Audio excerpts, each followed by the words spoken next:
para você que nos acompanha em mais um Alinhados Podcast. Estamos chegando e eu estou muito feliz em poder estar com você novamente e a gente poder juntinhos conhecer histórias, né? Absorver conhecimentos.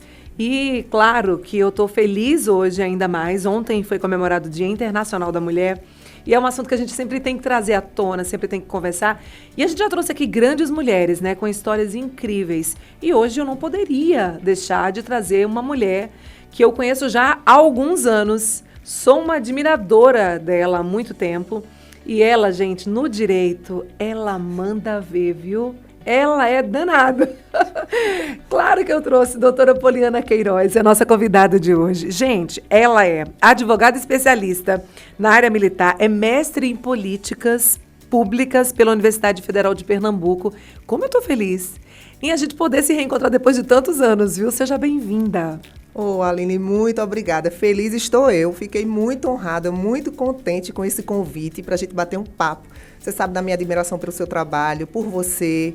Desde a época das rádios, quando eu ia lá, a gente conversava bastante, não era? Faz tempo. Tava com saudade. Eu também, obrigada. Mas a gente vai matar muita saudade hoje aqui com ela. Simbora. Essa maravilhosa. Me diga uma coisa, quem foi Poliana na infância? Conta um pouquinho dessa história. Uma maloqueira.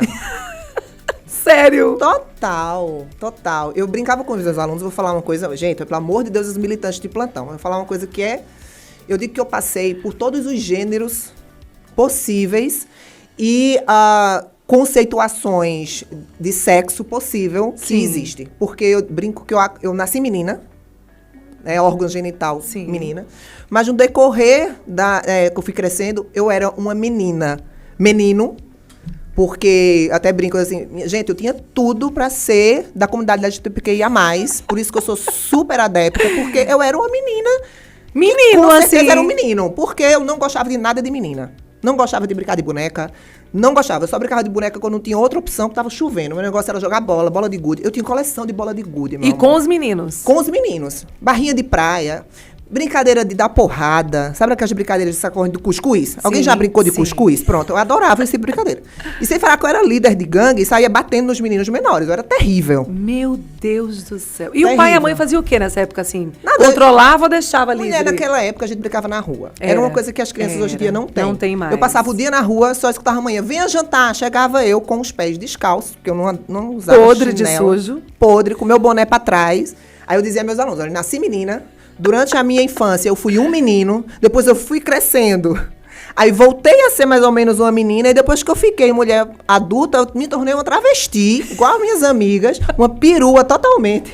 Porque aí eu passei do ponto, né? Porque eu fui voltando a ser menina, me considerar menina, só que eu passei do ponto, virei uma perua, virei um travesti, virei toda afetada. E assim sigamos até hoje. Que delícia, seguimos até hoje. E aí, essa era a Poliana. Fez ensino médio aqui em Caruaru mesmo? Fiz ensino médio todo no Diocesano.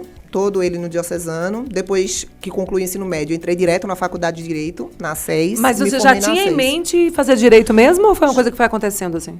Eu queria qualquer coisa que não precisasse fazer conta. Primeiro ponto. Mas depois eu descobri que faz conta no Direito. Aí eu tentei fugir das cadeiras de Direito que faz conta. Na verdade, eu tinha duas graduações em mente. Psicologia ou Direito, mas Direito sempre fui mais forte. Porque minha mãe sempre ficava ali falando. Eu sempre fui muito boa em português, né? Sou sobrinha neta da saudosa Maria do Carmo Queiroz, com muito orgulho. Então, aprendi português na base, literalmente, da chicotada, porque tia Cal, como carinhosamente a gente chamava, a gente sentava do lado, eu ia toda noite estudar português com ela chorando. E, manhã, você vai? Mas eu não quero ir, eu ia chorando. Mas foi muito bom, porque com certeza. Eu aprendia tudo de português. E era assim, na base, vamos, aprenda. E não tinha essa história, não era educação com amor, não. Era educação na base do chicote. Naquela época não tinha essa história, né? Então, eu segui direito por isso, porque eu sempre gostei de falar muito, sempre gostei muito de português. A influência da minha mãe foi muito forte. E assim, desde que eu entrei no curso, eu nunca me arrependi, sempre foi um curso por amor. E quando eu entrei na faculdade, antes eu tinha a ideia de fazer concurso, ser juíza. E depois que eu entrei na faculdade, no decorrer da faculdade, depois que eu conheci pessoas tão significativas do mundo da advocacia, de mulheres tão significantes no mundo da advocacia, como a professora Perpétua, que foi minha... Maravilhosa, sabe? Foi minha mestre a faculdade inteira. Eu devo muito a ela, muito do que eu sou hoje, eu devo a ela. E os meus erros não são dela, fui eu que não aprendi direito.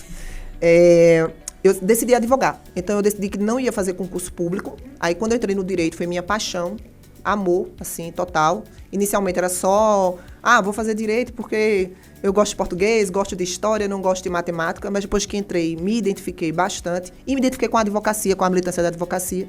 E decidi que ia ser advogada como profissão.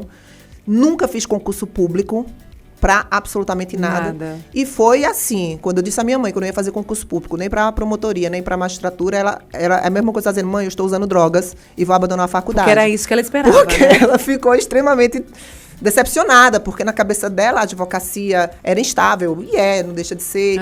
E, digamos assim, ter reconhecimento no direito era fazer um concurso público, não é bem assim. Hoje, graças a Deus, eu acredito que ela está bem satisfeita, mas foi mais ou menos assim. Já mudou também, né, essa maneira de pensar com relação ao direito, que hoje, como você disse, a gente tem grandes advogados e advogadas que estão muito bem em suas profissões, né? Sem São dúvida, exemplos aí. sem dúvida. Isso é muito bacana. Não é fácil, né? Eu sempre digo que advogar não é fácil, como nenhuma outra profissão é fácil. A gente tem que matar vários leões todos os dias. Mas eu digo que, como toda profissão, se você faz com amor, não tem como dar errado. É como eu digo com meus alunos. Se dediquem, se esforcem, se sacrifiquem. Nada perene e nenhum sucesso vem sem sofrimento. E eu sempre gosto de dizer uma música de Santana aos meus alunos. No primeiro dia de aula eu falo isso. Aí eu me lembrei aqui, porque eu voltei para a sala de aula, que a música de Santana diz assim: observem quem vai subindo a ladeira. Seja princesa ou seja lavadeira, para chegar até o alto você vai ter que suar. Então, quando você faz por amor, você não trabalha. Você sai de casa todos os dias para ter uma missão e um propósito. Ô, doutora Poliana, quando você, obviamente, começou a experimentar essas matérias, ainda na faculdade, qual foi a que mais chamou a atenção, que você se identificou? Quero atuar nessa área. Ô, mulher, eu adoro um sangue, né? Eu adoro essa sinceridade dela. Veja, meu livro de cabeceira para dormir eram os livros de serial killers. Meu Deus. Na época de faculdade, eu conhecia todos os serial killers que já existiam. Eu adorava ler e conhecer a mente daquelas pessoas e o porquê eles chegavam naquele momento do crime. Quase um psicopata. Uniu a psicologia com o direito aí. Quase uma psicopata. Né? Teve uma vez que eu estava lendo um livro de cabeceira, eu li, passei a noite sonhando com os crimes. Aí, desde lá, eu disse, não vou ler à noite, vou ler durante o dia. Então, foi o direito criminal, desde o primeiro momento. Eu nunca tive dúvidas do que eu queria ser.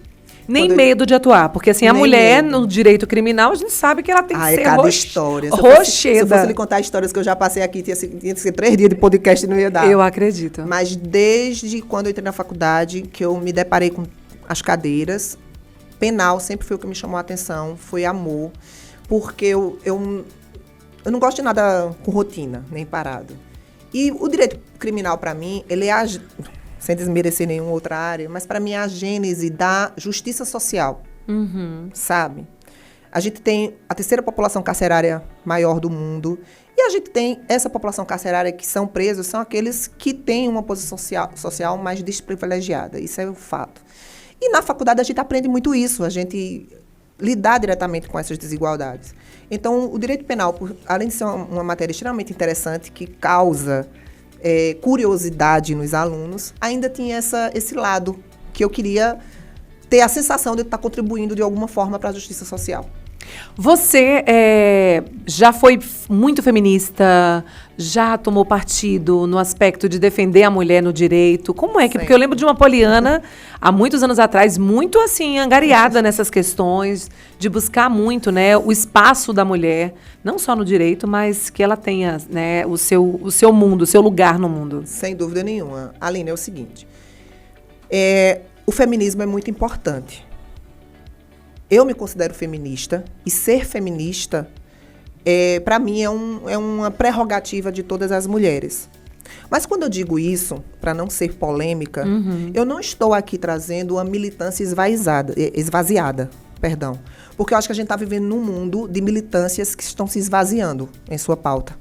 Então, em que sentido? A gente está brigando por coisas de só menos importância do que por aquilo que a gente deveria lutar. Né? Então, o feminismo foi importante para nós duas estarmos aqui. Com toda certeza. Senão, a gente não estaria aqui. E ele é muito... Veja, nossas conquistas, nossas lutas são muito antigas, mas nossas conquistas são muito recentes. Mas eu entendo que a gente está evoluindo de uma maneira rápida, a gente está evoluindo de uma forma, né, como é que eu posso dizer? numa velocidade de cruzeiro já, pelo menos nos grandes centros. Ainda falta muito para o interior, né?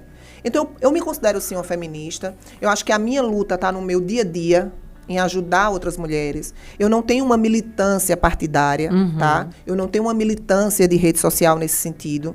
Eu acho que cada mulher, ela pode militar na perspectiva de conquista e luta por direitos e na manutenção das mulheres numa posição social de igualdade com os homens no seu dia a dia. Sabe? É cada pequena coisinha que você não admite, que você se posiciona, que você não permite que passem por cima de você ou lhe coloquem numa posição de submissão. E quando eu estou dizendo isso, eu estou dizendo para todas as mulheres. Para aquelas que entendem que sua vida é trabalhar, é conquistar o mercado, ter sua independência financeira, mas também para aquelas que entendem que preferem ficar em casa, cuidando dos seus filhos, tudo bem, serem donas de sua casa e não tem problema nenhum. Se ela quer isso. Desde que seja uma escolha livre de cada mulher. Então, assim, minha posição em relação à luta pelos direitos das mulheres sempre foi nessa perspectiva, de sempre me posicionar muito firmemente no meu dia a dia contra qualquer tipo de abuso. Porque às vezes a gente é militante na rede social, mas quando a gente vê um caso de agressão na nossa família, do nosso lado, a gente se cala para evitar certas coisas. Então, a militância começa aí. Começa dessa forma. E não a militância esvaziada, não, viu? Aquela militância esvaziada, não. Porque a gente está vivendo num mundo de militância esvaziada. E sabe o que está acontecendo? Está se deturpando o conceito de feminismo. Está se rotulando o conceito de uma feminista. E acaba ficando, mimimi, é muito mimimi, e não é nada disso, né? Porque, assim, são situações que se a gente for avaliar, né, e se colocar no lugar, o buraco é mais embaixo. Sem dúvida nenhuma. E, às vezes, as pessoas colocam assim, Paulina, mas você nunca teve dificuldade. Como eu nunca tive dificuldade? Mas você enfrentou. Digo, certo, mas eu tive uma estrutura familiar que fez com que eu enfrentasse, que você enfrentasse. Mas tantas quantas outras mulheres não têm essa estrutura, né? Mas uma coisa que eu defendo sempre, jamais vamos nos colocar como vítimas. Eu acho que a posição de vítima não nos cabe. Não. Vamos deixar isso bem claro aqui. A posição de vítima, nós nos colocamos ou saímos dela a partir do nosso fortalecimento psicológico. Isso é o mais importante. E a partir do momento que eu saio da condição de vítima, eu me torno autora da minha própria vida e tomo as rédeas da minha vida. Enquanto nos colocarmos como vítimas, vamos permanecer no mesmo lugar e não vamos avançar. A gente não consegue dar um primeiro passo, né? Sem dúvida nenhuma. A gente tem que saber lidar com os obstáculos e driblá-los ou pulá-los. Porque, assim, os homens não vão simplesmente abrir a porta e dizer, entrem que os privilégios vão deixar de existir para nós. Não vai acontecer isso em nenhuma sociedade no mundo. Agora, precisamos entender quais são esses privilégios que ainda existem, quais são as dificuldades que nós mulheres ainda enfrentamos e como vamos fazer para superá-los. Se não dá para quebrar o muro, a gente arrudeia. Até porque, mas a gente passa concordo plenamente. Até porque o homem ele não vai respeitar você, porque em algum momento ele vai querer ter essa questão da hierarquia, né, de querer se sobrepor muitas vezes. Sim. Em algumas situações. Se você não impõe esse respeito, dizer, peraí que não é assim que a coisa é, aí tá beleza, né? Eu tô tomando ali um fôlego que não é interessante, né? Eu digo para o futuro. Se essa mulher se impõe e mostra a maneira como ela quer ser respeitada, né? Muda, né? Muda totalmente. Muda. E a gente não vai conseguir ser respeitada nem se impor se a gente se colocar sempre numa posição de vítima. Porque você fez isso comigo, porque você não me permitiu isso. Não. Lógico. Eu estou falando dentro de uma perspectiva de fortalecimento daquela mulher. Primeira posição para que uma mulher saia de uma condição de vítima, numa situação de vitimização. Veja, uma coisa é uma mulher que sofreu uma violência doméstica. Ela foi vítima daquela situação. Mas o que eu falo é de uma vitimização social. Então, a primeira coisa que a gente tem que fazer é fortalecer essas mulheres e fortalecer cada vez mais as mulheres, que elas não precisam se colocar na posição de vítima social. Ela precisa se colocar na posição de autora da sua própria vida e de que ela é capaz, enquanto ser humano, de ultrapassar todas essas barreiras machistas que ainda enfrentamos numa sociedade, num machismo estrutural que ainda enfrentamos na sociedade. Mas o primeiro passo, para mim, é sair dessa condição de vítima e sair desse discurso de que somos vítimas disso. A gente tem que entender que os privilégios masculinos ainda existem, que o machismo estrutural está aí, mas eu não sou vítima de nada. A partir de agora eu vou pular esse muro, quebrar esse muro ou arrudeá-lo, como diz o Matuto, mas eu vou superar e vou chegar onde eu quero. Então, nós precisamos ter um propósito e jamais nos colocarmos na posição de vítima. Isso eu tenho como muito claro na minha cabeça. Todas as vezes na minha vida que as pessoas disseram que eu não podia fazer alguma coisa porque eu sou mulher, ou que eu não podia entrar em determinada área, determinada penitenciária, determinada situação porque eu sou mulher, eu fui lá e mostrei que eu podia fazer sem precisar estar me vitimizando. Não, calma, vai dar certo, eu vou fazer. E a partir daí eu sou respeitada por isso. Olha aí. Quando a gente traz essa questão, não da vitimização, como você bem colocou, mas da questão da violência contra a mulher, sim, aí outra história. Isso nos entristece demais, né? Eu imagino você no direito que tem que muitas vezes ter que lidar com algumas situações, vendo uma mulher tão fragilizada, né? Só por ser mulher. Gente, eu estava vendo a Lei Maria da Penha é a terceira lei mais avançada do mundo. Sim. E nós somos, no ranking, no Brasil, o 5º país que mais mata mulheres só por ser mulheres. Aí a gente fica se perguntando, né? Onde é que a gente está errando?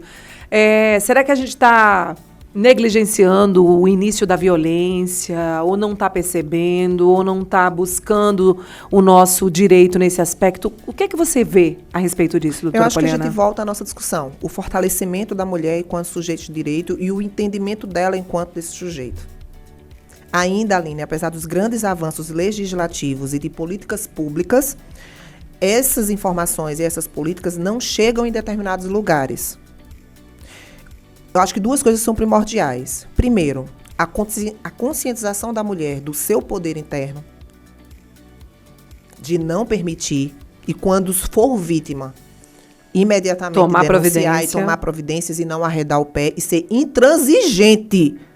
É intransigente com o respeito, porque eles recuam. E o segundo, nós precisamos cada vez mais trazer os homens para essas discussões. Isso é uma coisa que eu batia demais na academia, é quando existia as discussões de violência de gênero e eu só via mulheres. Ah, mas eu tenho um lugar de fala, a mulher, agora é o momento da mulher falar, o homem não pode falar. Não, gente, o homem tem que falar. A gente tem que respeitar o lugar de fala da mulher, daquilo que ela sente, sim. A gente não vai substituir a mulher por um homem falando sobre as angústias femininas. Uhum. Mas a gente precisa ouvir os homens dentro desse contexto para eles aprenderem. Às vezes não teve nenhuma educação para isso mesmo, sim, né? Sim, não teve educação. Então, eu acho muito importante você trazer os homens para essa discussão. A gente precisa trazer os homens para essa discussão. Para que eles coloquem também as angústias deles, não de uma perspectiva de fugir do lugar de fala da mulher, mas para que a gente possa discutir. Eu não consigo pensar em falar de violência de gênero, em discutir violência de gênero, só com mulheres. Sabe o que me parece? Uma reunião do AA, onde cada uma vai trazer todos os seus sofrimentos, uma roda de desabafo, e a gente não vai sair dali. Não vai sair dali. Cada um vai trazer... Se a gente fizer uma roda de mulheres aqui, tiver 30 mulheres, e cada uma, a gente for falar de violência de gênero, cada uma vai ter uma passagem na vida que teve uma violência. Num maior grau ou no menor grau. Uhum. Seja violência física, psicológica, patrimonial. Toda ela, Aline, vai ter alguma história para contar de abuso. Mas essa roda vai servir como uma grande roda psicológica, uma grande roda de desabafo. Né? Agora, dentro da perspectiva de política pública, traz os homens para a discussão. É importante, porque eles precisam aprender. Nessa roda onde as mulheres vão trazer suas violências, já imaginou vários homens ouvindo? E sentindo? E compreendendo? Poxa, eu nunca parei para pensar que aquilo nessa perspectiva. Eu nunca parei para pensar que se uma menina passar numa festa, eu tocar no cabelo dela, eu puxar o cabelo dela, eu pegar na cintura dela, isso vai trazer um constrangimento para ela. Eu pensei que isso era normal. Porque culturalmente eles foram educados assim, pois é, né? Veja, hoje a informação tá aí, né? Mas quando eu era adolescente, eu odiava quando eu fazia meus cachinhos lindos, maravilhosos. Eu ia pra festa e só via assim, ó, puxando meus cachinhos. O que é que eu fazia? Minha mãe me ensinava o quê? Saia de perto, corra, não fale nada. Era assim que nós éramos ensinadas. Nossa geração foi ensinada dessa forma. Se um homem falar com você, saia correndo. Se um homem soltar alguma piada com você, não aceite, feche a cara e saia. Essa foi a nossa geração. As meninas hoje em dia têm uma educação diferente. Então totalmente. É por aí que a gente parte. Hoje, se um homem tocar em mim, em algum lugar, sem a minha permissão, ele tá ferrado. Porque eu vou fazer um escândalo.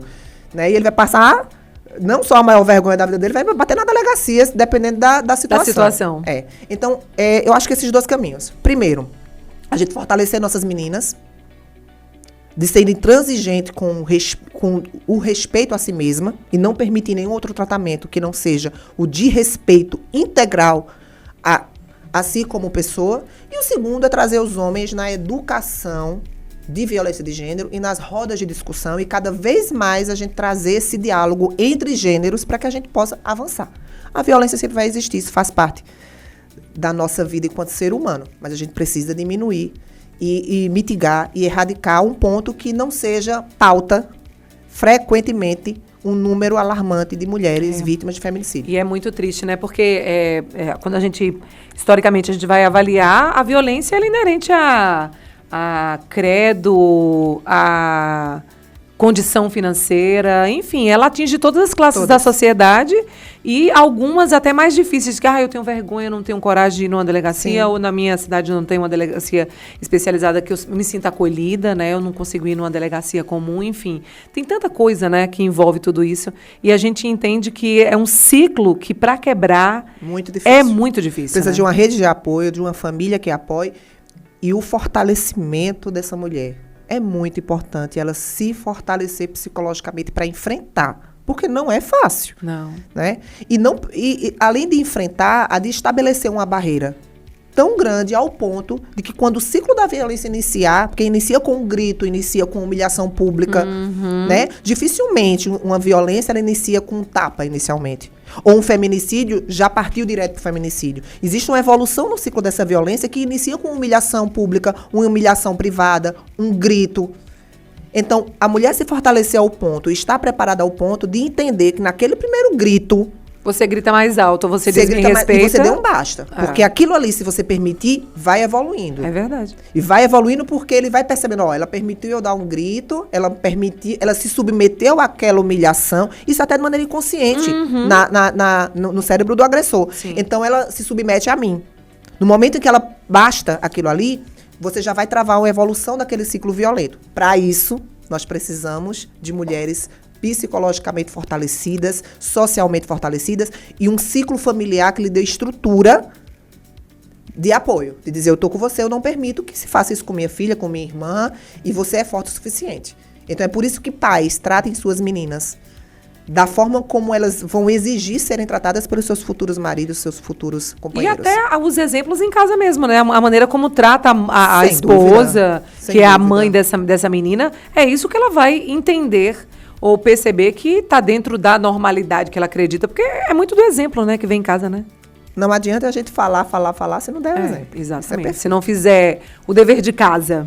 Exato. Nesse ciclo de violência, que como você bem falou, esse fortalecimento da mulher, ela está fortalecida para ela ter coragem de denunciar ou não admitir, né, ser destratada, enfim. Você acha que as políticas públicas hoje atendem a essa demanda dessa mulher? A gente discute muito isso? Ou só é um período em que a gente vê em massa aqui conversas e diálogos a respeito disso? Como é que você avalia isso? Não, eu avalio que as políticas públicas em relação à violência de gênero vêm numa crescente. É evolução, e isso é inegável.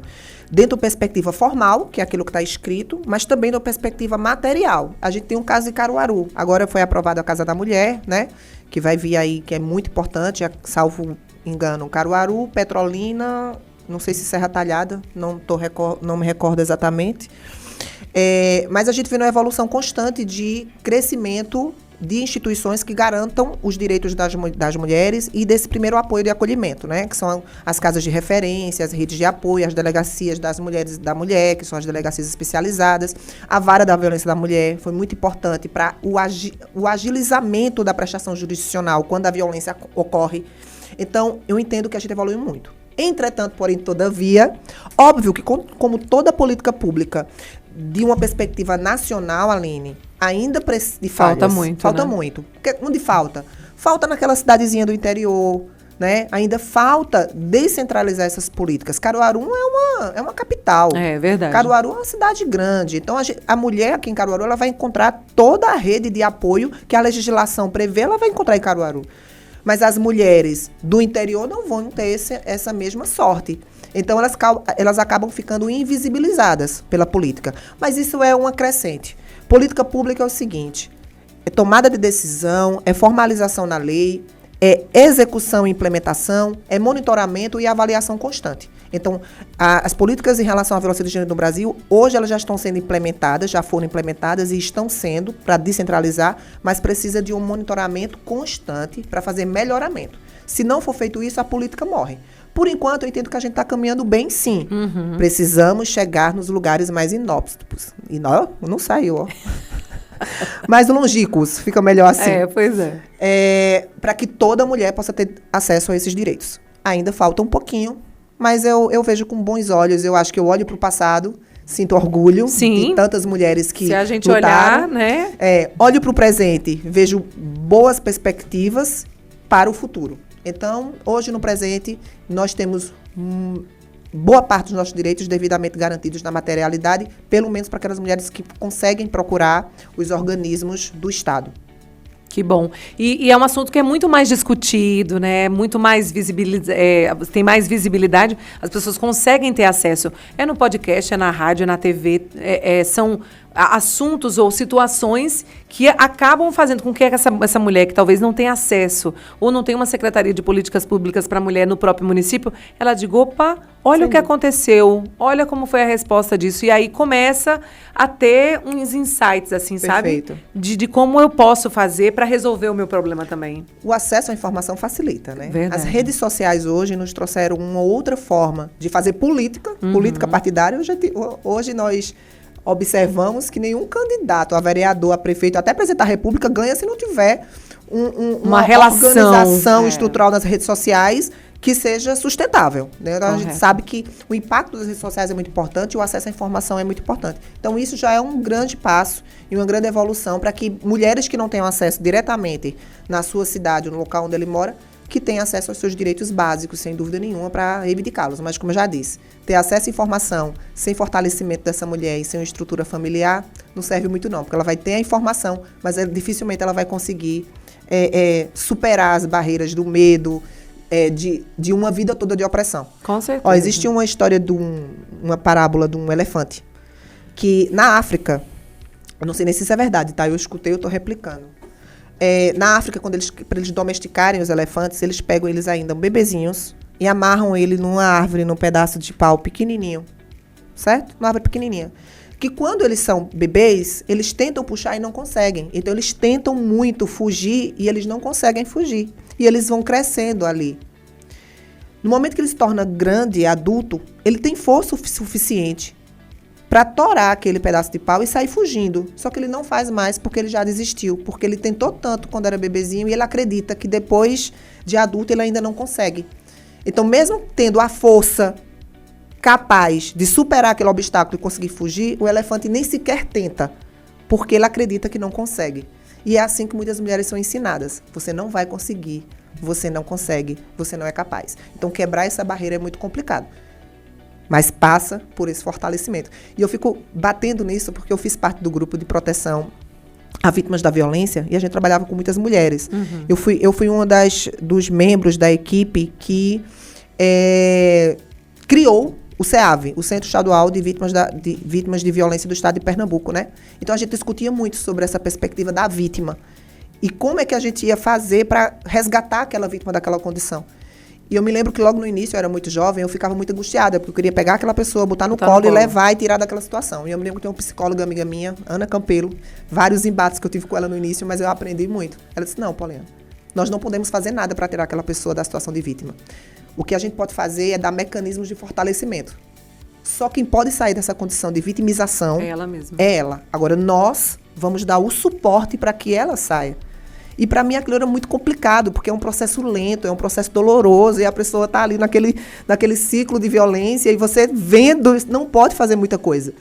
Passa por isso, mas é muito importante. Eu aprendi.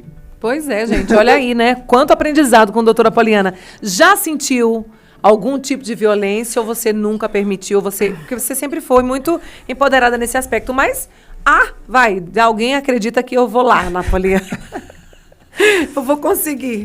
Veja, como eu disse, todas as mulheres já sentiram algum tipo de violência.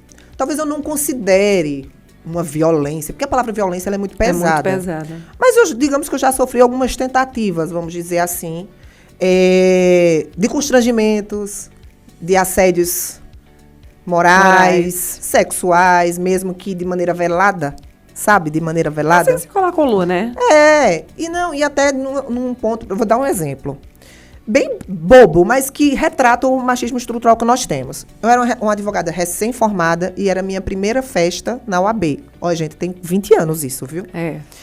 E eu fui junto com meu amigo maravilhoso, que até hoje estamos no mesmo escritório juntos, Gilvan Florencio. Um beijo. Te amo. Eu digo a ele que eu assinei mais papéis com ele do que assinei com meu marido. Com o marido. Tava eu, Gilvan e mais um colega nosso. Chegamos nessa festa, minha primeira festa, como advogada. Tava se achando, né? Tava me achando. Cheguei numa mesa onde tinha advogados homens. E um dos advogados homens cumprimentou meus 2 colegas. E ele não me cumprimentou.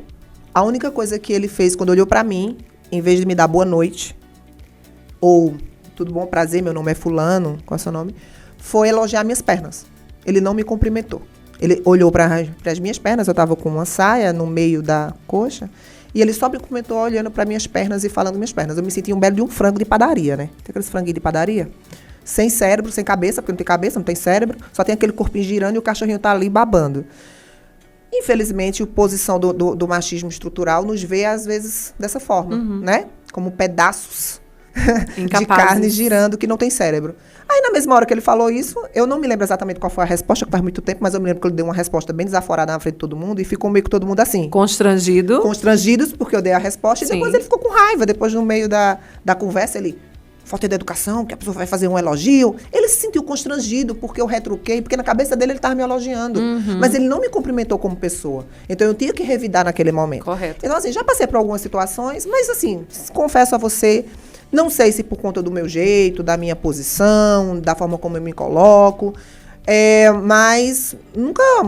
não tenho maiores traumas, não. Nada que não pudesse responder à altura. Nada que eu não pudesse responder. Eu não tenho trauma com isso, não. Nenhum trauma. Lógico. Como mulheres, temos mais dificuldade de acessar determinados lugares. Eu dei uma palestra na OAB uma certa vez, Aline. Se eu estiver falando muito, me avisa. Não, tá maravilhosa. Que eu fico me lembrando das coisas, eu vou contando os causas. Eu fui dar uma palestra na OAB uma vez e eu falei sobre um livro chamado As Mulheres que Andam com Lobos. Né? Maravilhoso o livro, por sinal. Maravilhoso. E estava, inclusive, revisitando ele. Estava começando a ler, mas não consegui. Acho que eu tenho que voltar a ler novamente. Vou voltar. Eu comecei, mas não consegui voltar. E uma das coisas que eu falei foi o seguinte. Nós, mulheres, temos muitas dificuldades em chegar em posições de tomada de poder e em promoções no mundo corporativo e no mundo político. E eu até fiz uma brincadeira que pode até soar como, nossa, que simplório. Mas eu disse, gente, uma das coisas que dificulta muito as mulheres a chegar em determinada posição de poder ou de galgar determinadas promoções é porque a gente não participa das rodas de uísque. Já pararam para pensar nisso?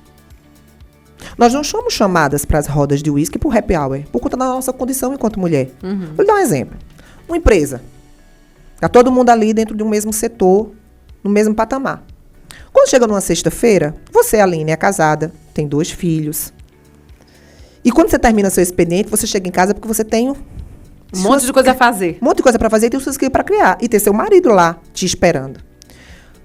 É comum no mundo corporativista, no mundo corporativo, aliás, também no mundo político ou no mundo, nas profissões como um todo, na sexta-feira, amigos se reunirem pós-trabalho e fazer o famoso happy hour. Sim. Então, os homens se reúnem com os amigos, vamos tomar um whiskyzinho para relaxar antes de chegar em casa. Esses mesmos homens que têm mulheres e têm filhos, as mulheres estão esperando eles em casa e compreendem que ele precisa relaxar. Então, ele chega em casa, não estava fazendo nada demais, eu estava com uma roda de amigos, tomando 2 dosezinhas de uísque para relaxar. Amigos de trabalho. Enquanto nós, mulheres, se chegarmos pro nosso marido, ligar e dizer, amor, eu tô indo pro happy hour de trabalho para tomar uma dosezinha de uísque para relaxar, meu amor, a 3ª Guerra Mundial acontece no outro dia. É simples assim. Mas é verdade. Porque a gente não nos é permitido isso na nossa relação conjugal, porque 90% dos maridos, aí eu tô sendo leviana, porque esse dado é da minha cabeça, tirar daqui, ó. Mas a grande maioria das famílias, o marido não vai permitir que sua mulher saia com um bando de homem para tomar um uísque no happy hour. E isso é um exemplo de machismo estrutural, minha gente. E onde é que as decisões de promoção é tomada? Onde é que os vínculos afetivos e de amizade são consolidados? É nessas rodinhas de happy hour.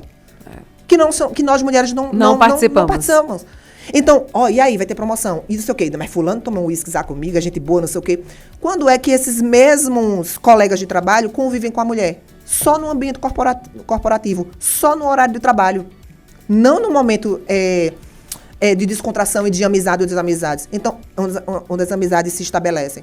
Ou seja, isso é um dos primeiros, e para mim é um fator muito importante para que as mulheres não estejam nessas rodinhas de tomada de decisão. Porque é nessas rodinhas que a decisão são tomadas entre eles. E quando chega na empresa, a decisão já está tomada. Quando vai para a reunião Já foi acordado entre eles quem era o merecedor da promoção. Se tiver uma eleição ali... Pois é. Batata, né? Aí, o que é que eu disse às meninas na UAB? Eu disse, se eu chegar pro meu marido, e olhe que, como diz aqui, né, no Nordeste, eu sou o cavalo do cão, né?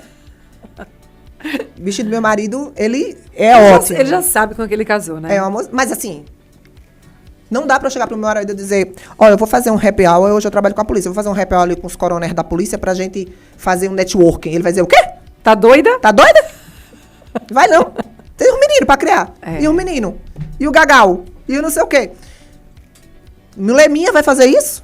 Isso é um machismo estrutural. Compreendo. Aí sabe o que eu disse pras meninas? Gente, a gente vai mudar essa realidade agora? Não. Eu vou chegar pras mulheres e dizer, briguem todas com seus maridos, acabem com os seus casamentos de 20 anos, de 25 anos, né? Coloque lá um F, 3 pontinhos e vá. Porque só assim você vai conseguir furar essa bolha de indicações. Não vai funcionar. Não vai. Aí sabe o que eu digo a elas? Já que você não pode participar da roda de uísque, faça você sua roda de uísque, meu amor. Faça você sua roda de uísque. Faça eventos. Chame. Estreite. Na minha área, por exemplo, eu resolvi fazer um congresso. Fiz um congresso. Chamei os homens tudinho. Vamos fazer a nossa roda de uísque aqui no congresso. Vamos sair para almoçar no congresso. Então, precisamos... Sempre tem alternativas, né? Precisamos ir por outro caminho. Ir por um caminho alternativo. E não necessariamente sempre a melhor solução vai ser um embate direto. Falei demais. Não, falou o que era preciso. Já que ela deu essa pausa, e aí eu vou convidar vocês para acompanhar a gente, porque a gente sempre tem um mapa numerológico. A gente pede, né, os dados, que eu fico encantada, porque a Joana não conhece a pessoa normalmente, não tem contato, mas ela consegue ler através dos números, né, a personalidade, o jeito, o que é que esse ano traz. E aí a gente vai colocar agora para a doutora Poliana Queiroz. Quero ver se você vai gostar, hein? Eu Joana, amo essas coisas. Conta aí. Fala, Joana.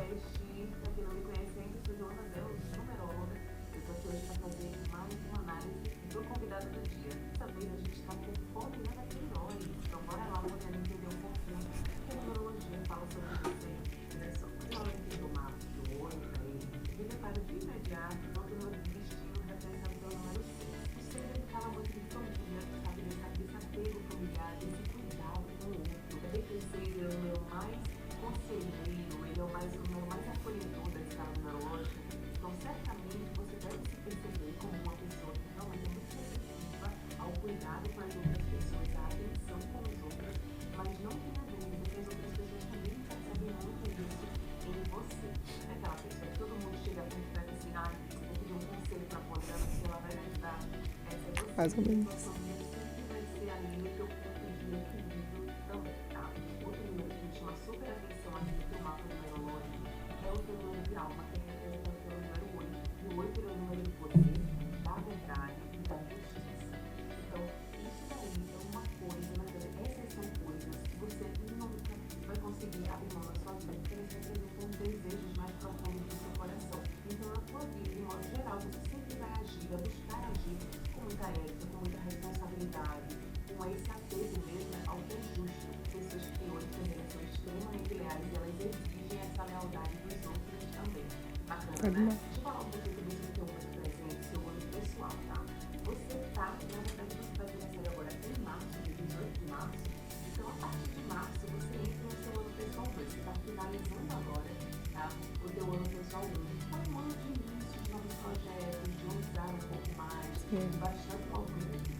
Obrigada.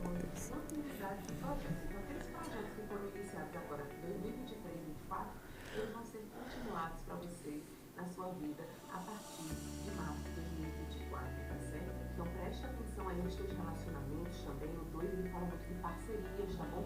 Então parcerias em todos os sentidos, amorosas, profissionais, elas merecem uma atenção especial sua ao longo desse ano. E seja um ano para você de muita validação, de coisas positivas, de você com calma, com paciência, você consiga alcançar e chegar onde você deseja ao longo desse ano e ao longo de toda a sua vida. Eu espero de coração que você tenha gostado.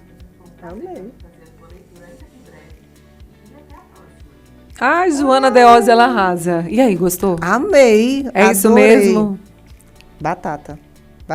Então gosta de agregar, gosta de dar conselho. É todo mundo lá em casa. É feito uma galinha dos ovos. Vai todo mundo lá pra casa. Aconteceu um problema, corre pra Poliana. Corre pra Poliana. Lá em casa é o point. Todo mundo, trabalho, família, todo mundo que trabalha comigo é Poliana. Aconteceu alguma coisa, corre pra Poliana. Que bacana. É bem assim. É bom. Eu gosto. Mas às vezes é muito cansativo. Às vezes você fica... Exige exausto. muito de você, né? Exige. Mas é isso aí. Gostei demais. Você está atuando numa área que é desafiadora até para a mulher mesmo, assim, porque o direito voltado para a área militar não são tantos advogados que trabalham com ele, né? Fala um pouquinho sobre como é que você começou a investir nessa área. Deixa eu te contar. Qual foi o start aí? Eu sou criminalista. Sim. Como a gente estava conversando desde sempre. E eu lecionava. Eu acho que é importante eu te dizer por que eu comecei nessa área. Primeiro, dizer que é uma honra, uma felicidade. É muito trabalho, viu? Eu vou falar aqui, meus clientes policiais. É muito trabalho, mas é sempre uma honra, é muita satisfação. Eu estou muito realizada e muito satisfeita trabalhando com a Polícia Militar. Aprendi muito. Oxi! Eu aprendi 5 anos, que eu não aprendi em 15 anos de advocacia. Olha que interessante. Muito. E eu decidi trabalhar com essa área, Aline, porque eu era professora e criminalista, né? Não via essa área como uma prospecção, não tinha nenhum tipo de interesse. Até que, na sala de aula, eu tinha muitos alunos policiais militares. Muitos alunos policiais militares. E muitos deles, por conta do trabalho, que é um trabalho que é de risco. Não só de risco da própria vida, mas de risco jurídico. Porque a qualquer momento o policial pode estar respondendo a um processo por conta de um procedimento que não necessariamente ele fez errado, mas ele vai ter que responder e vai acompanhar. E isso causa muito transtorno psicológico ao policial, causa uma instabilidade muito grande na profissão e pessoalmente. E principalmente porque eles não se viam assistidos juridicamente. E esses meus alunos, quando estavam respondendo a algum processo criminal, por eu ser professora, acabavam indo ao meu escritório, por eu ser, querendo ou não, quando você é professor, você é referência, e ao meu escritório para me contratar enquanto advogada. Então... Já existia uma demanda naquela época? Existia uma demanda, né? Então, não era uma demanda enorme, mas era uma demanda. E eu dizia, nossa, mas eles têm um trabalho de risco jurídico muito pesado, e não ter um advogado é complicado, porque você já imaginou, se num ano você tem 2 procedimentos que você precisa de advogado para acompanhar, o que você ganha não vai suprir. Porque ter um advogado presente e atuante não é barato, né? É um valor justo, mas é um trabalho que exige de um profissional de qualidade e isso demanda uma questão financeira. Só que o estopim da coisa foi quando um aluno meu chegou no meu escritório com uma mala na mão. Eu estava de cabeça baixa, ele bateu na porta, aí eu disse, pois não, fulano, professora, a senhora poderia me fazer um favor? Aí eu, pois, claro, faço. Como não? A senhora poderia me levar no fórum? Aí eu, pra quê? Não, porque teve uma demanda na minha casa. Ele tinha uma casa que tinha uma mercearia. Houve ali uma tentativa de assalto, ele revidou, só que foi colocado no inquérito de uma forma completamente diferente. Aconteceu uma situação assim, assado, não vou chegar em detalhes, e saiu uma mandado de prisão pela vara do júri de Caruaru. E eu queria que a senhora me levasse. Ele estava paisano.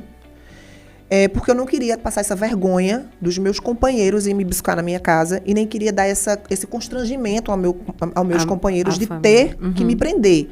E a minha família, mas a família já sabia, mas principalmente na perspectiva militar mesmo, né? Sim.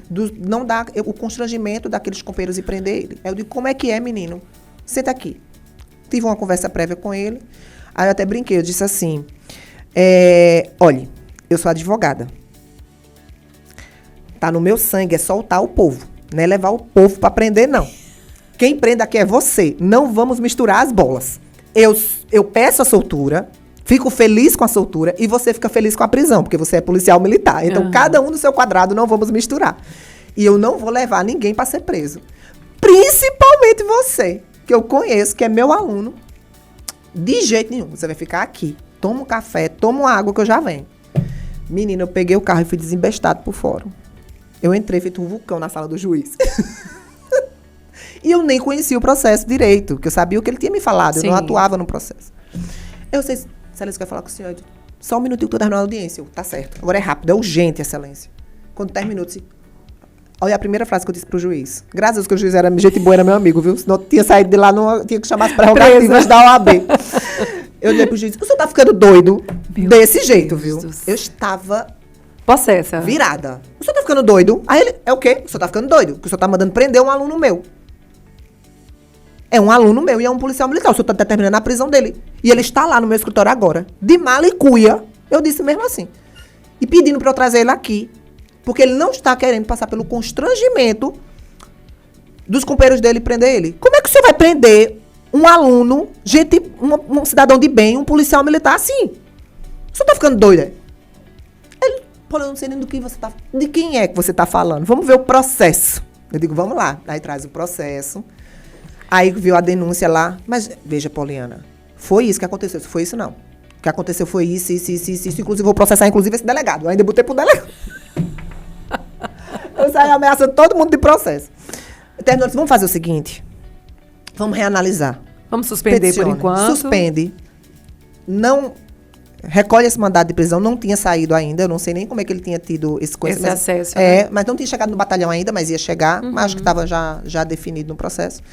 Vou encaminhar os autos para o Ministério Público novamente e está suspenso o mandado de prisão. Manda ele para casa. Aí depois eu reavalio essa questão da prisão, aí a gente vem aqui e conversa com calma.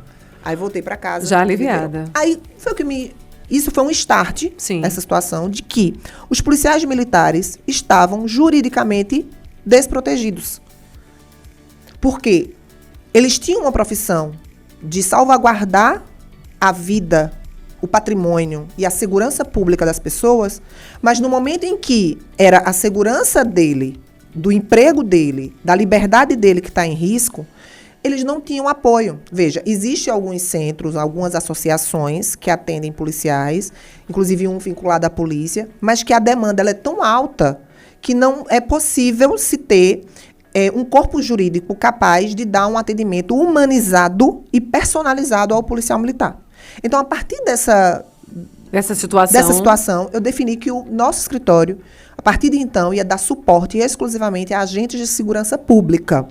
Então, hoje a gente trabalha com policiais rodoviários federais, policiais civis, policiais militares que saíram da Polícia Militar e fizeram concurso para a Polícia Civil, continuam sendo nossos clientes, mas a grande demanda de clientes nossos é da Polícia Militar. Por quê? Porque no escritório a gente tenta fazer um trabalho de atendimento humanizado e personalizado. Em que sentido? O policial está com uma demanda, a gente vai conversar com o policial, vai orientar o policial, vai fazer toda uma entrevista com o policial para orientá-lo juridicamente da melhor forma possível. Ou seja, dar um suporte jurídico onde esse policial se sinta acolhido, pelo menos juridicamente.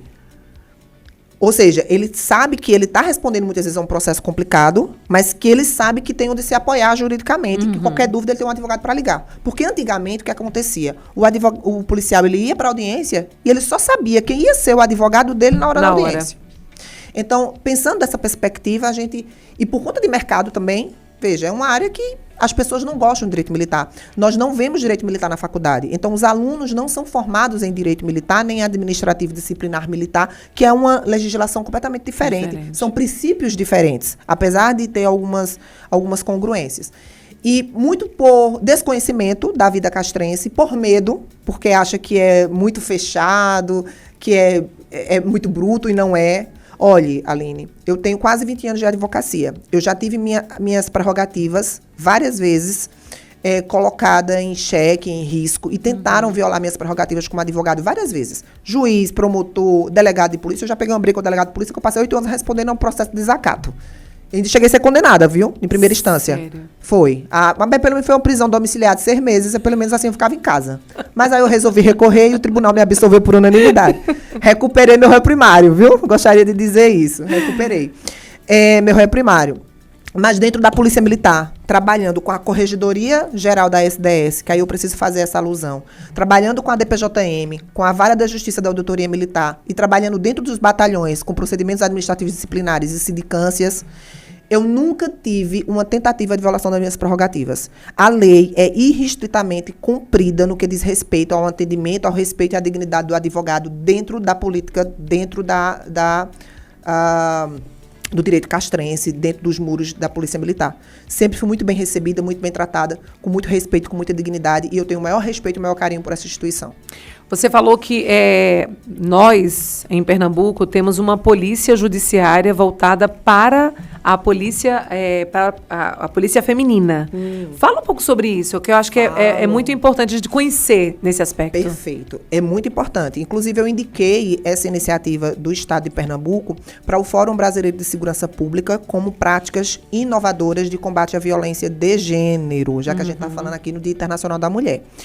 Para o pessoal entender, você entender melhor, é o seguinte. Dentro da Polícia Militar vai existir a Delegacia de Polícia Judiciária Militar, cujo diretor responsável é o meu amigo, uma pessoa muito comprometida e dedicada, um estudioso do direito militar, Coronel Ficene.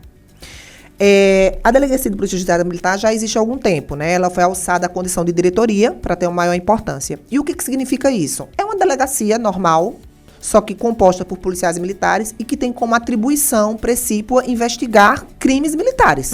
Ponto. Fazendo uma analogia para o pessoal entender, é como se fosse a Polícia Civil, a Polícia Judiciária Civil, que apura crimes comuns, só que em âmbito militar, a Polícia Judiciária Militar, que só apura crimes militares, que só investiga crimes militares. Pronto. Dentro da Delegacia de Polícia Judiciária Militar, o Estado de Pernambuco teve uma inovação pioneira no Brasil. Não existe nenhuma outra polícia que tenha essa iniciativa, deixar isso bem claro, apesar da Polícia Militar de Minas Gerais e de São Paulo ser muito avançada dentro da perspectiva de direito militar, mas Pernambuco foi pioneiro nisso, que foi a criação da Delegacia de Polícia Judiciária da Mulher, a DPJM Mulher.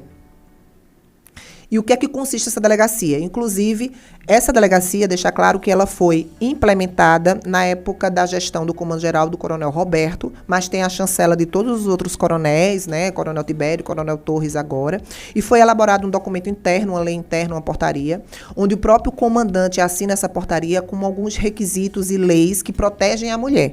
O que é que serve a Delegacia de Polícia Judiciária Militar da mulher serve? Ela serve para proteger e inibir casos de assédio moral e sexual dentro dos batalhões, dentro da própria Polícia Militar. Ou seja, é a Polícia Militar cortando na própria carne e reconhecendo que existe sim, dentro da corporação, assédio moral e assédio sexual contra mulheres, como existe em todos os lugares, ou mais ou menos, mas vai existir. Só que quando a gente pensa numa perspectiva militar, onde se prevalece, onde se estabelece princípios basilares muito rigorosos de hierarquia e disciplina, a denúncia, a investigação, a coragem daquela FEM, daquela policial militar denunciar era muito mais complicado, porque existe essa perspectiva da hierarquia e da disciplina que devem ser preservadas, mas quando se tratava de uma denúncia, prejudicava. E muitas vezes poderia acontecer o assédio moral sexual por parte de um superior hierárquico. Então, se ela fazia uma denúncia, podia incorrer em insubordinação. E insubordinação é uma conduta gravíssima dentro do militarismo, muito grave. Então, quando vem a DPJM Mulher e cria esses mecanismos de proteção e de incentivo, primordialmente, incentivo à denúncia, é muito importante. Porque, por exemplo, a mulher que denuncia qualquer tipo de abuso de moral ou sexual, de violência de gênero dentro da corporação, ela vai ter algumas prerrogativas de não ser transferida. Que era o que acontecia, né? Ao contrário ao contrário do agressor, que será transferido. Quando ela for prestar a denúncia, ela não vai ser atendida por nenhum homem. Existe a Delegacia da Mulher composta por oficiais e praças mulheres, cuja responsável pela delegacia e a chefe da delegacia é Major Juliene, que é extremamente ativa nisso. Então, assim, criaram uma pesquisa interna dentro da polícia para anônima, né, que não se identificava, para tentar estatisticamente trazer os dados do que ocorria, porque a gente sabe que é sempre subnotificado, né? Então, se a gente tinha um dado, antes da DPJM Mulher, a gente tinha um dado de violência de gênero que é muito pequenininho dentro da polícia. Inclusive, foi um questionamento que eu fiz à Coronel Ficene e ao Coronel Roberto à época, porque eu tive a honra e o privilégio de ser convidada para o lançamento desse projeto e da implementação. Eu estava lá. Primeira coisa que eu disse lá, eu fui convidada a falar, eu disse, vocês estão preparados para que esses números aumentem significativamente, né? Vocês sabem que depois da Delegacia Judiciária da Mulher, esses números de violência contra a mulher ocorridas dentro do batalhão vai aumentar de maneira significativa. Mas isso não significa dizer que cresceu, aumentou por conta da delegacia, não. A delegacia apenas ajudou no incentivo a quebrar o ciclo. O primeiro passo para se quebrar o ciclo, que é a denúncia. Mas basicamente é isso. Então, é um projeto muito importante da Polícia Militar de Pernambuco. É um processo a ser aplaudido, essa iniciativa, porque, como eu já disse, dentro do militar, Existem barreiras muito grandes em relação a esse tipo de demanda. E Pernambuco quebrar essa barreira, reconhecer que existe e ainda implementar mecanismos de política interna, de combate a isso, com atenção à mulher, é de se louvável mesmo, né? E assim, a longo prazo, a gente vê uma nova realidade, né? Porque isso vai, de alguma maneira, impedir ou fazer com que talvez esse assédio ou essa situação que a mulher, a FEM, sofreria nos batalhões seja evitado, né? Peraí, eu posso sofrer uma sanção com relação a isso, então...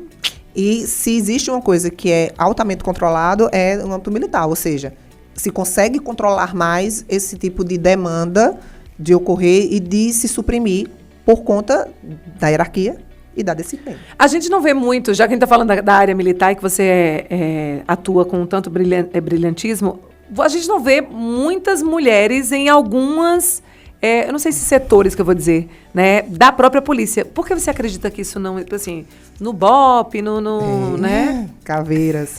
Caveiras. Beijo pro BOP, um beijo para Sargento Gilson, que tem um projeto maravilhoso de atenção a crianças lá na comunidade onde o BOP está funcionando lá em Recife, numa comunidade carente, de ensinar artes marciais às crianças do entorno, crianças carentes. Elas vão pro BOP e eles dão aula de jiu-jitsu, aula de disciplina e exige nota na escola, sabe? É você trazer a comunidade para o BOP. Dentro. Exatamente. Do batalhão. E desmistificar, né? Essa história de que a polícia vive em guerra com a comunidade. A polícia vive em guerra com o criminoso. Com o criminoso, a polícia vive em guerra e que, pelo amor de Deus, que permaneça essa guerra, que diminua quando a gente acabar com os criminosos ou diminuir significativamente. Mas enquanto eles estiverem aí, a gente precisa da polícia para nos proteger. Mas não em guerra contra a comunidade. Veja, Aline, é tão complicado responder essa pergunta. Eu imagino. Porque eu lhe digo uma coisa. Eu sou do entendimento que mulher ela pode ir para o lugar que ela quiser. Sim. Basta ela querer. Só que vai existir lugares que as mulheres, e a gente tem que ser claro nisso, não vamos fazer falsa militância e que as próprias mulheres não têm, não sei se eu posso dizer interesse, se eu disser interesse, aí vai vir a militância dizer que é porque as mulheres são criadas para isso, pode ser também, quem vê primeiro o ovo ou a galinha. Complicado. Então, por exemplo, para passar no BOP, você passa por um curso, que eu nem tenho propriedade para falar de uma maneira tão profunda, mas que é um curso muito, muito, muito, muito difícil. Que poucos homens conseguem. Uhum. Então homem é melhor que mulher. Não, porque é um curso que exige fisicamente Sim. muito. E a gente sabe que, estatisticamente, e a realidade é que os homens têm muito Sim. mais, né, força nesse aspecto. E o trabalho realizado pelo BOP e por algumas polícias, como o BEP, por exemplo, que é uma OME, que eu tenho um respeito muito grande, tanto o BOP como toda a polícia como todo, mas o BEP eu tenho um especial respeito, exige muito do físico, exige muito do policial ou da policial a um nível extremo. O pessoal do BEP fica no alto sertão. O curso da CIOSAC é muito difícil. É um dos mais difíceis do país. E o curso da CIOSAC forma guerreiros do sertão no Brasil inteiro. E Pernambuco foi precursor disso. Pernambuco é pioneiro disso. Então, para as mulheres é muito difícil. E a maioria não se interessa ou não tem aptidão para isso. Lógico, Sim. vai existir aquela mulher Sim. que vai superar tudo? Vai. Inclusive, tem um caso de uma mulher no Rio de Janeiro, que eu sigo ela. Vou deixar o nome, não vou conseguir o nome, que ela conseguiu passar no curso de caveira do Rio de Janeiro. Salvo engano, se for Rio, viu, minha gente? Mas eu, inclusive, sigo ela. Ela é um exemplo, mas ela é um caso em muitos, poucos. Então, o trabalho realizado pelo BOP, pelo BEP, por alguma especializada, é um trabalho muito específico, delicado, que exige fisicamente, psicologicamente, num nível que normalmente as mulheres preferem não ir, e fisicamente mesmo, no sentido de você ter embates de troca de tiro, de luta corporal, sabe? Que fisicamente as mulheres não têm a mesma condição física dos homens. Então, isso é um fato. Então, não é por uma questão... Pode ter um viés aí de, não vamos deixar uma mulher entrar aqui, não sei o quê. Pode, mas eu sinceramente... Acho que não. Eu vejo, olha, de uma turma de 50, vou dizer assim, uma turma de 50, se forma 15, 20, e eu tô sendo generosa, no curso de Caveira, entendeu? No curso do BEP, eu fui para a aula inaugural do curso da CIOSAC, viu? Esse último que teve em 2023. Inicialmente foram 254 inscritos. Na primeira pré-seleção da polícia do Brasil todo, viu? Tinha policiais militares, policiais civis, policiais rodoviários, tinha um monte de gente. 254 inscritos. Ou era 254, 251. Salvo engano. Numa pré-eleição, numa prévia, não foi nem um curso. O curso nem tinha começado. O curso não tinha começado. Dos 254, só ficaram aptos 54. Nossa. 251 só ficaram aptos 54. Veja, numa prévia, o curso ainda não tinha começado. Eu fui para a aula inaugural, ficou 54. Se formaram, sabe quantos? Eu não vou dar um número exato, mas eu vou dar mais ou menos. 54 se formaram 20 e pouco. Então, a média é 50% dos que entram no curso, porque dos que se inscrevem... Sim, já faz um peneirão ali, já faz fica... um peneirão mínimo pré, que já não entra mais, né? Porque são guerreiros altamente especializados. Para você ter ideia, a equipe do BEP ela é formada por 2 viaturas, em geral 8 homens, 7 a 8 homens. Dentro de cada guarnição vai ter um rastreador, um localizador, que é aquele cara do sertão, que conhece o mato, que sabe rastrear os criminosos, porque eles vão em busca de criminosos no meio da caatinga. Então tem muita coisa que a polícia militar faz que a população não sabe. Que enquanto a gente está dormindo, eles estão atuando. Aí, entendeu? Tem que louvar mesmo. Vamos lá, nesse dia, ontem foi Dia Internacional da Mulher, a gente está com esse podcast hoje, gente. Eu queria que você... Enquanto mulher no direito, você, com a sua fala aí, né, tão apropriada, você pudesse dizer às mulheres que estão nos assistindo agora, né, que seja do segmento que ela decide ou onde ela quer que ela esteja, né, que mensagem você diria para essa mulher que está aí nos acompanhando? Queridas amigas, né, colegas de luta que já nasceram mulheres e que a gente teve o privilégio de nascer mulher, porque somos seres muito especiais. Se fortaleçam mentalmente e espiritualmente. Porque ninguém é capaz de tornar você vítima de nada nesse mundo, se você não permitir. Então, se você for forte e se fortalecer, qualquer uma pode se fortalecer mentalmente, qualquer uma, você não vai permitir se colocar em qualquer posição de vítima. Não somos vítimas, somos protagonistas da nossa vida. Se fortaleça, procure ajuda, procure uma rede de apoio. Se fortaleça mentalmente, se fortaleça psicologicamente. A partir daí, você fizer isso, qualquer obstáculo que vier, você tira de letra. Vai continuar vindo? Vai. Vai continuar sofrendo com as tentativas de discriminação, com as tentativas de violência? Vai. Mas você não vai permitir.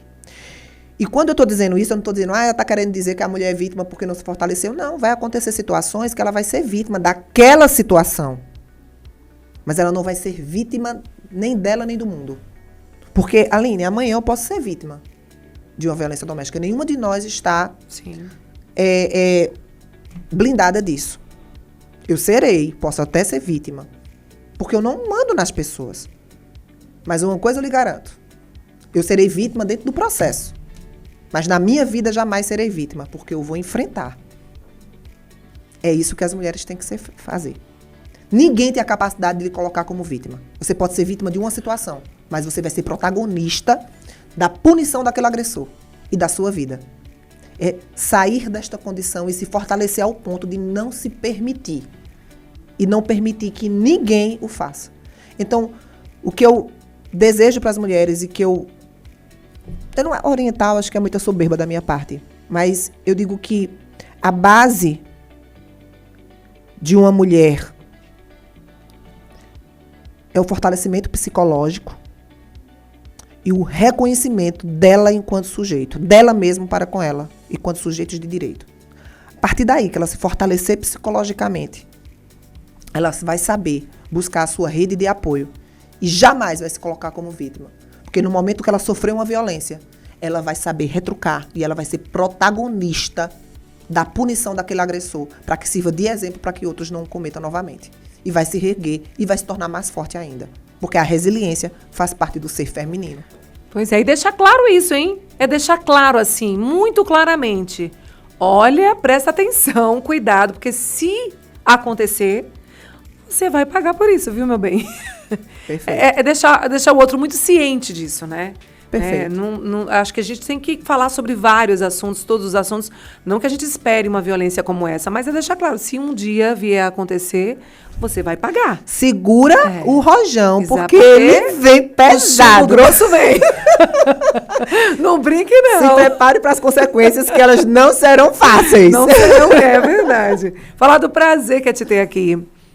Num dia como hoje, né, que a gente falou sobre tantos assuntos, eu não quis trazer a violência pela violência, mas trazer uma história de uma mulher que segurou as rédeas da sua vida, sempre soube o que quis e correu atrás disso, né, que tem uma família linda, Obrigada. que tem uma profissão linda e que hoje, né, no direito voltado para a área militar, obviamente tem ajudado muitas pessoas a correr atrás dos seus direitos.